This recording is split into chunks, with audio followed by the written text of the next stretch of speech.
I worry it's going to be too hot. It's going to fall apart. That's why I say it's too hot. No, we don't have time for too hot. Let's go. Come on, come on. Christian, open the door.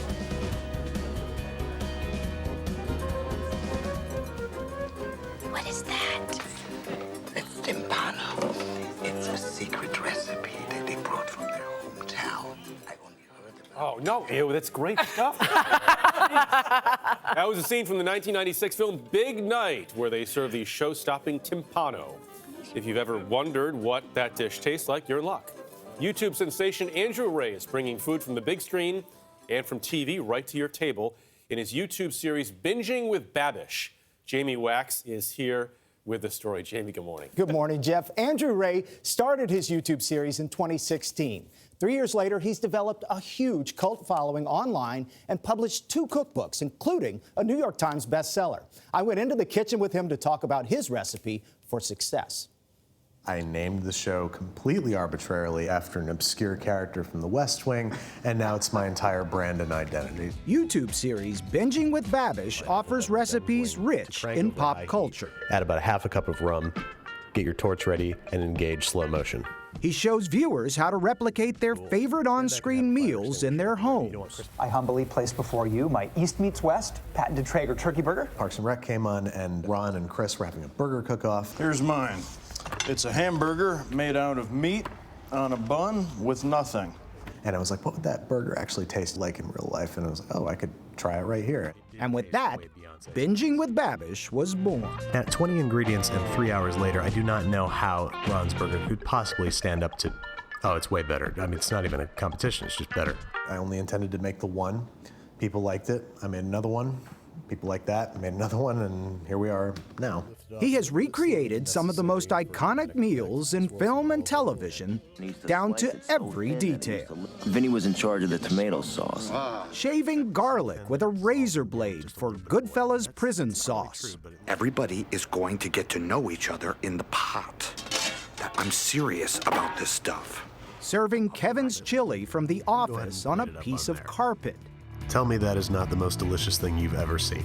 This is ham, soaked in rum. And even making the downright disgusting rum ham from It's Always Sunny in Philadelphia. We're gonna take a bite of it and immediately spit out because it's really, really disgusting. Rea now has 2 spin-off series and 2 cookbooks. A very common thread amongst YouTubers is like, I had no idea that it would take off like this. I really didn't. I was deeply depressed and I was not happy in my marriage, and I needed a creative outlet. I just wasn't happy in general. A creative outlet born of family memories. My mother taught me to cook when I was very young. She passed away when I was 11, and she taught me how to make cookies. She would just go outside and get scoops of snow and pour maple syrup over it and give it to us. And I have a lot of very specific food memories of my childhood. And it's one way that she gets to live on in what I do, and it's one way that I get to feel a little closer to her. She's not his only influence. It struck me, your mother Annie loved to cook. Mm-hmm. Your father Douglas is a professor. Yes. And now you are teaching cooking.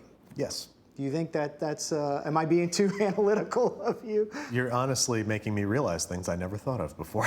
I just like, wow, I really am my parents' kid. It's like therapy. We don't need the cameras. We're going to throw some salt into the pot here. When it comes to YouTube stardom, Rea strives to separate himself from the pack. There's definitely an element of narcissism in establishing yourself as an online personality. You do need to be self-absorbed in some ways.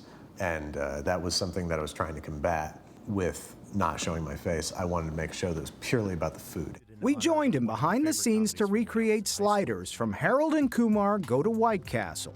I want 30 sliders, 5 French fries, and 4 large cherry Cokes. I want the same, except make mine Diet Cokes. So for scientific comparison, because accuracy is paramount to the show, I have some of these frozen sliders here. So we have a nice square little patty. Yeah, very thin. Yeah, very, very thin. That's why I want to weigh it, because I want to see exactly what kind of target we're trying to hit. The whole idea with these burgers when you cook them is that they steam on a bed of onions. Really? Yeah. White Castle burgers never hit the grill. I gotta say, I love how well thought all of this stuff is for you. It's important to you to get this right. Yeah, I mean, we want to make something that resembles the foods from their favorite fictions. And then one of the hallmarks of White Castle burgers is shirts that they got 5 holes punched in them. But this is literally the first time you have tried this process. Yes. And you're shooting and you're going to use this, and we are too. Absolutely. And you're good with that. Oh yeah. I love that. Because if I screw it up, I'm gonna show where I went wrong, so people don't do the same thing at home. If they're crazy enough to try and do this. I got my buddy Jamie Wax here helping me out, and we made just enough burgers for the 2 of us. An hour later, we made it official with a taste test. Let's see how we did here.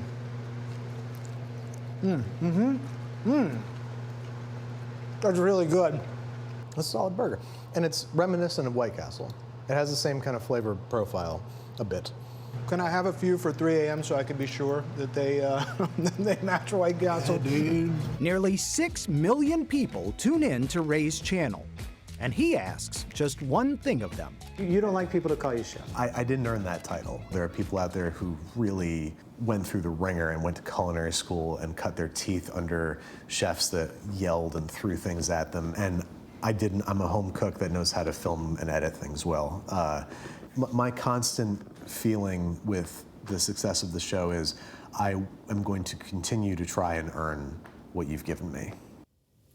Binging with Babish, the cookbook is available now, and Binging with Babish, Being with Babish, and Basics with Babish are available on YouTube anytime for your binging pleasure. Yeah, I could do everything but that chili on the carpet thing.